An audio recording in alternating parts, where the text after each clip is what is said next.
Buenos días, amados hermanos de la Iglesia Reformada Peniel. Soy el pastor Emanuel Flores Rojas y voy a compartir con ustedes la predicación de este día, la cual he titulado "Y se compadeció entrañablemente de ellos", basada en el Evangelio según San Marcos, capítulo 6, versículos 30 al 34. Dice el Salmo 95, 7. Él es nuestro Dios y nosotros su pueblo. Somos ovejas de sus prados. El texto del Evangelio de este domingo nos conecta con el relato evangélico del domingo pasado. Dice Marcos 6:30 en la versión Dios habla hoy. Los apóstoles, recordemos que el término apóstol en griego significa enviado, se reunieron con Jesús y le contaron todo lo que habían hecho y enseñado. Los 12 regresan de la misión narrada en Marcos 6, versículos 7 al 13. Seguramente los discípulos regresan cansados, fatigados de la jornada que acaban de llevar a cabo, pero quieren compartir con su maestro la alegría por los resultados de su encargo. En este contexto, dice el Evangelio, Jesús les dijo: vengan, vamos nosotros solos a descansar un poco en un lugar tranquilo. Marcos 6:31a. Notemos descansar y tranquilo. Esta acción de Jesús nos hace recordar inmediatamente el Salmo 23, cuando en su versículo 2 dice: en verdes praderas me hace descansar, a las aguas tranquilas me conduce. Jesús no diría como el calvinista Benjamin Franklin: time is money. No, el maestro sabe que el Dios creador del relato de Génesis manda a descansar, no como una opción, sino como algo agradable y deseado por el Señor. Dice Génesis 2, versículos 2 al 3. El séptimo día terminó Dios lo que había hecho y descansó. Entonces bendijo el séptimo día y lo declaró día sagrado, porque en ese día descansó de todo su trabajo de creación.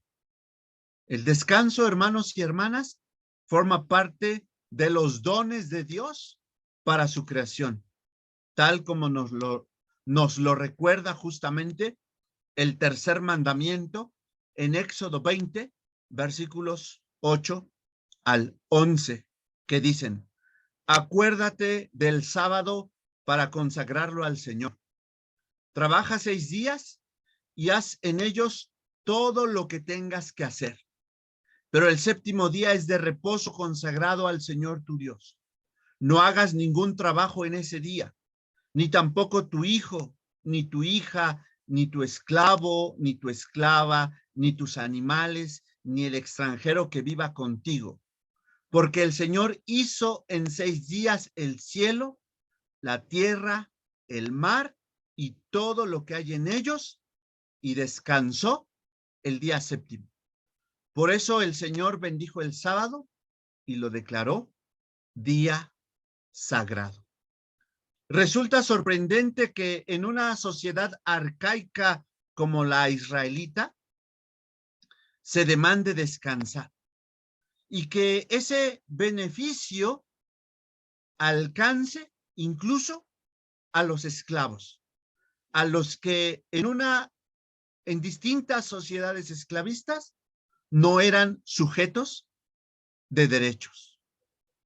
De hecho, el relato paralelo de Deuteronomio 5 menciona no ya el relato de la creación de Génesis como el fundamento para descansar el séptimo día, sino que ahora Deuteronomio 5 toma justamente el relato de la liberación de la esclavitud en Egipto que se narra justamente en el Éxodo para fundamentar el día de descanso, el día de reposo, el día destinado a no hacer nada. Dice Deuteronomio 5, versículos 12 al 15. Ten en cuenta el sábado para consagrarlo al Señor, tal como el Señor tu Dios te lo ha ordenado. Trabaja 6 días y haz en ellos todo lo que tengas que hacer.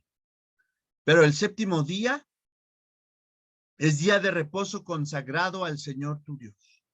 No hagas ningún trabajo en ese día, ni tampoco tu hijo, ni tu hija, ni tu esclavo, ni tu esclava, ni tu buey, ni tu asno, ni ninguno de tus animales, ni el extranjero que vive en tus ciudades, para que tu esclavo y tu esclava descansen igual que tú.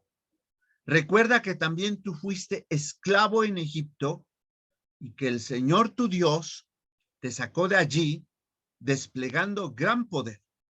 Por eso el Señor tu Dios te ordena respetar el día sábado. ¿Qué tal? Incluso los animales están invitados al gran descanso al que el Dios de Israel llama. Y estos textos bíblicos y el del Evangelio de Marcos nos señalan que el descanso no solo es algo querido y deseado por Dios y por Jesús, sino que el descanso también honra, también glorifica a Dios porque nos consagramos exclusivamente a Él. Pero esa consagración trae refrigerio para nuestro cuerpo. A la luz de esa tradición veterotestamentaria, Jesús invita ahora a sus discípulos a descansar, aunque sea brevemente, en el ajetreado trabajo de proclamar el reino de Dios. Seguramente, el hecho de que hubiera tanta gente que, como narra el relato de Marcos 6, iba y venía, resaltaba el éxito de la misión evangelizadora que los apóstoles habían llevado a cabo en distintas aldeas, en muchos pueblos y ciudades donde Jesús los envió a proclamar el evangelio. De tal modo que ellos ni siquiera tenían tiempo para comer, como señala Marcos 6, 31b. Así que Jesús y sus apóstoles se fueron en una barca a un lugar apartado. Marcos 6, 32. Pero la intensa necesidad de la gente hace cambiar inmediatamente la agenda de Jesús. Dice Marcos 6:33, pero muchos los vieron ir y los reconocieron. Entonces de todos los pueblos corrieron allá y llegaron antes que ellos. ¿Qué tal?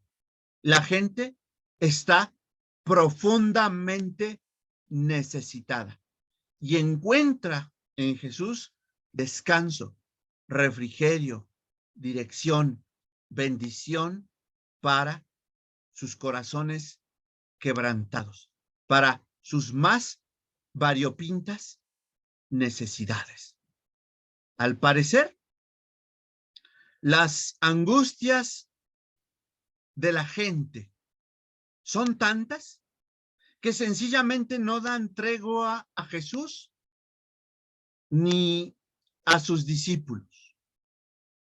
Ni siquiera el lugar apartado al que se dirigieron por orden expresa de Jesús en la orilla nordeste del lago de Galilea, les ha permitido disfrutar el merecido descanso. El Evangelio de Marcos dice que tan pronto Jesús desciende de la barca, vio la multitud y sintió compasión de ellos, porque estaban como ovejas que no tienen pastor. Marcos 6:34. Jesús ve las profundas necesidades de la gente. Ve a personas abatidas. Ve a seres humanos que sufren. Ve rostros que lloran. Ve cuerpos enfermos. Ve estómagos vacíos. Ve familias afligidas. ¿Cómo vemos hoy, hermanos y hermanas? ¿Tenemos la misma visión de Jesús? ¿O no nos importa la gente? El Evangelio de este domingo nos está obligando a mirar como Jesús miró a la gente de su tiempo.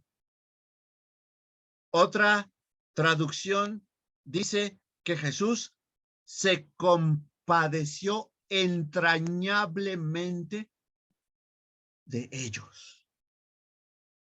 El dolor de la gente afecta a Jesús en sus mismísimas entrañas.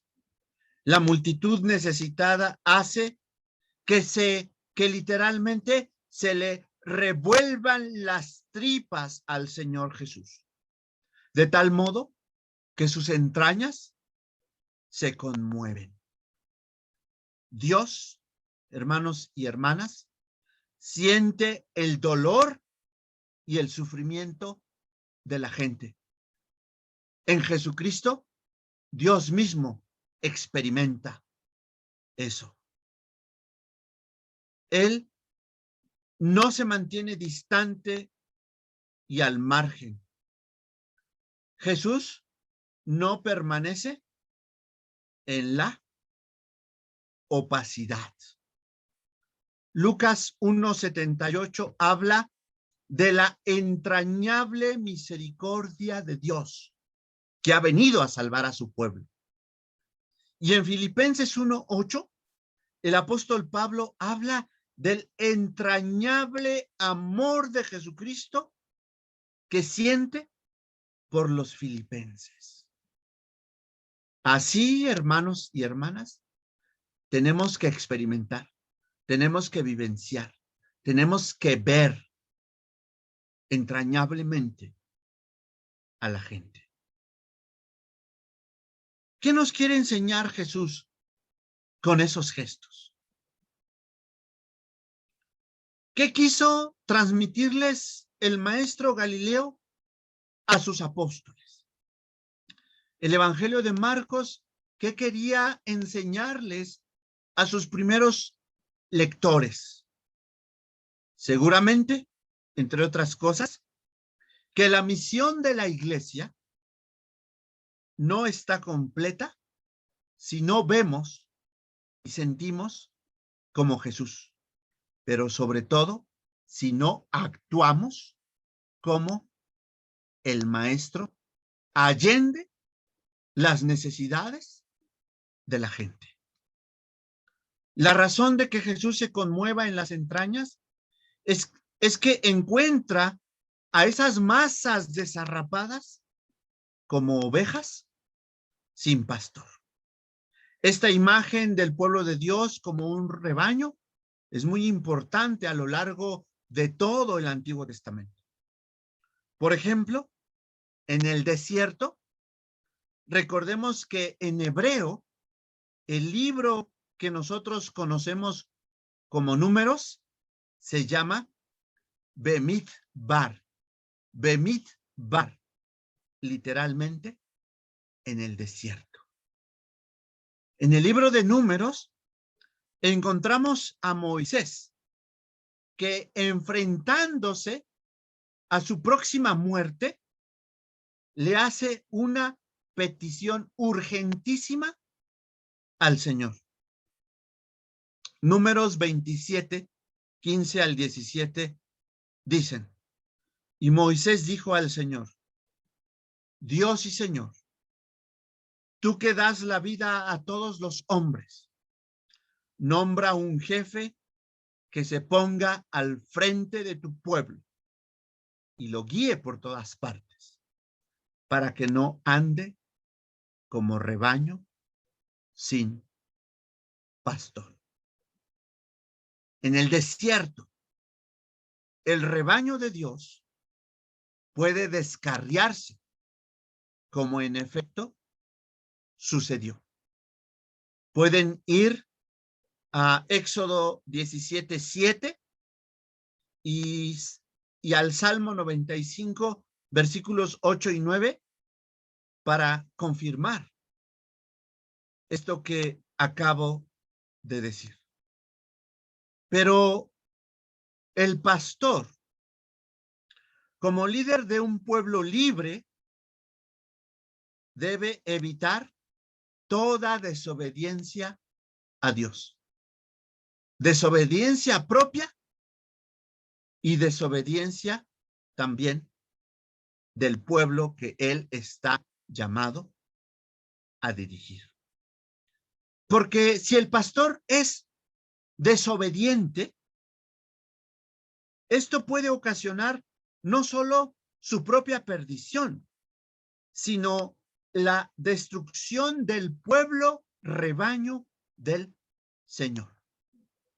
De hecho, el cambio en el liderazgo de Israel que se anuncia en Números 27 se da porque precisamente a Aarón, el líder religioso de Israel, y Moisés, el líder político de Israel, fueron rebeldes y desobedientes al Señor. Dice Números 27, versículos 12 al 14.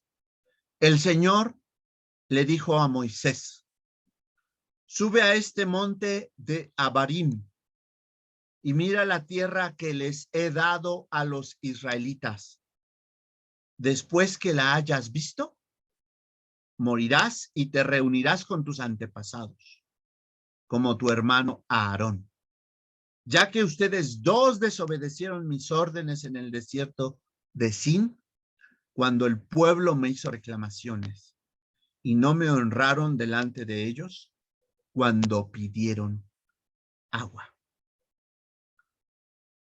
En el relato del Evangelio de hoy, Jesús se siente constreñido porque ve a toda esa multitud como ovejas sin pastor, también en un lugar desierto, como dice Marcos 6:35.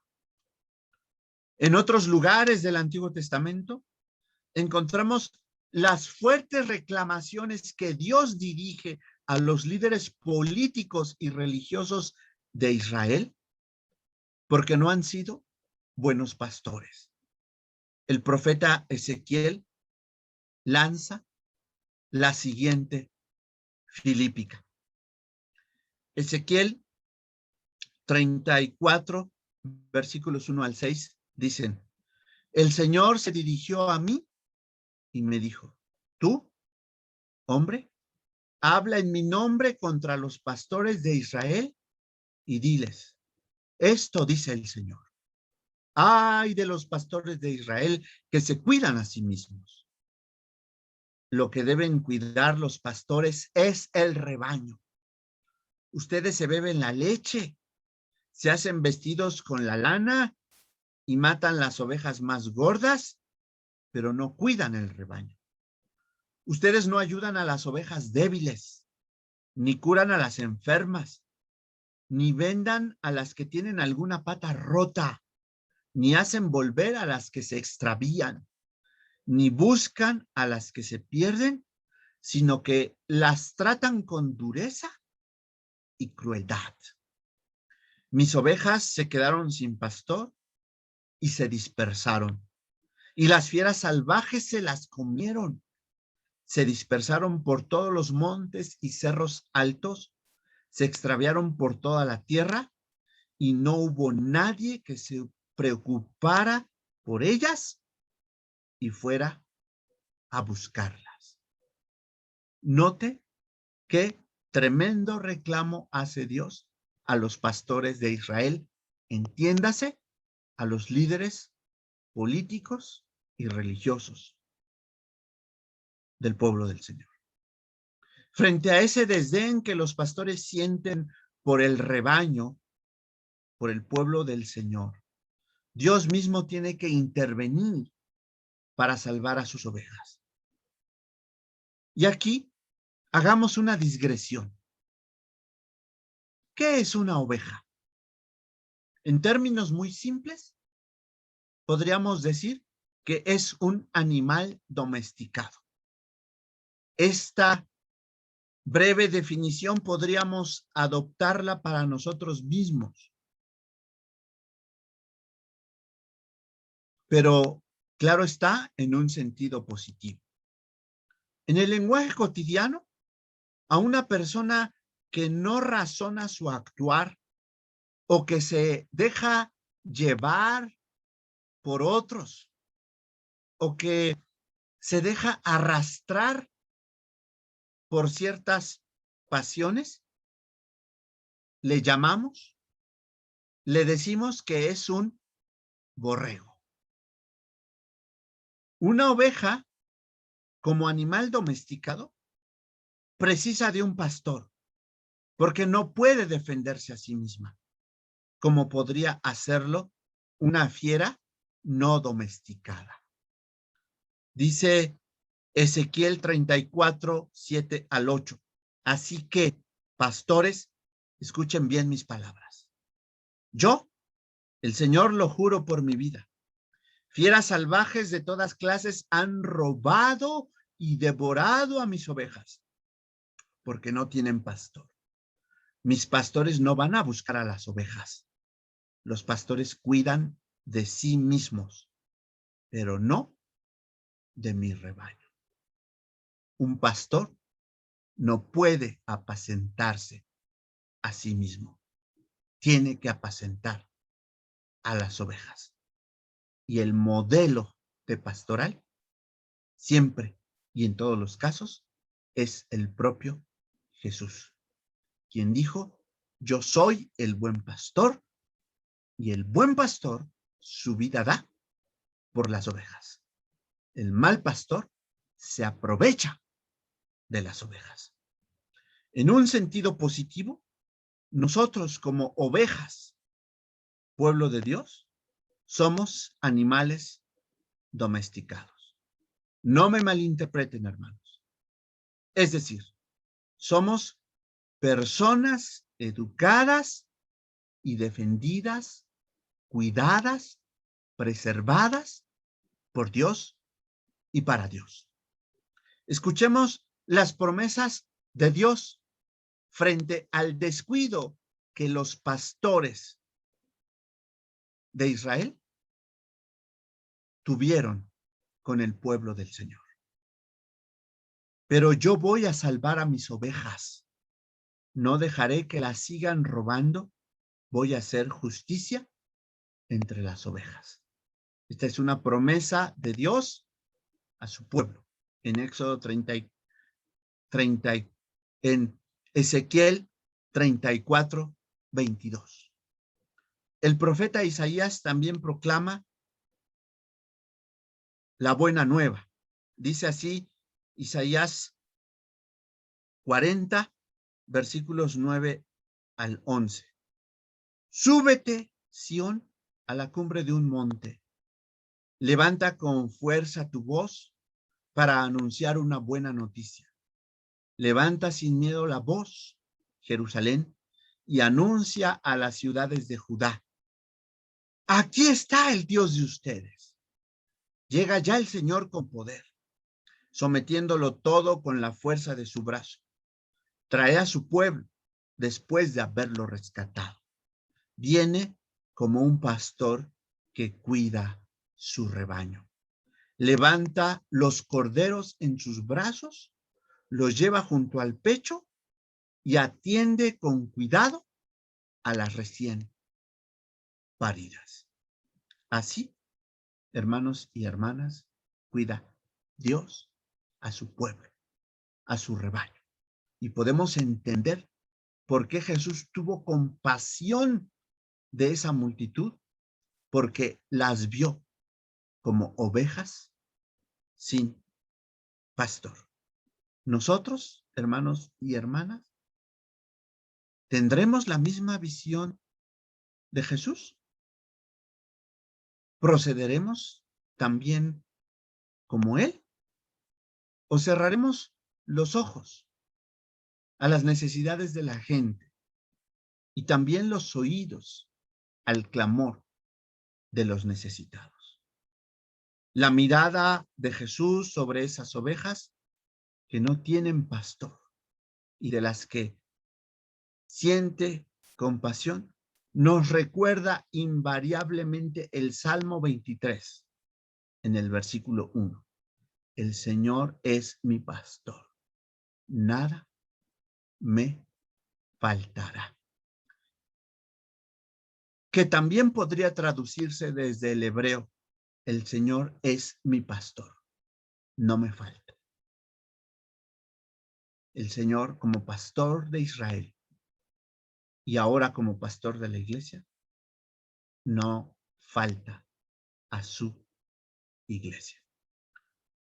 Para concluir, el teólogo brasileño Leonardo Boff, comentando lo que significa Señor en ese Salmo 23, escribe: etimológicamente, Yahvé Señor es el futuro del verbo ser, por lo que su sentido existencial es yo soy el que seré, es decir, yo soy el que siempre estará contigo, el que caminará junto a ti en el mañana de tu vida.